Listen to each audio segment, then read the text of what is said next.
श्री गुरवे नमः।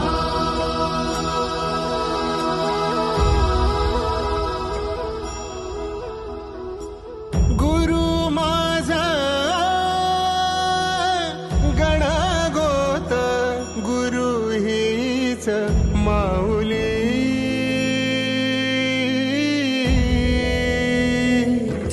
गुरु स्पर्श दूर करी दुःखाची सावली। गुरु भेटीसाठी झाली जीवाची काहिली।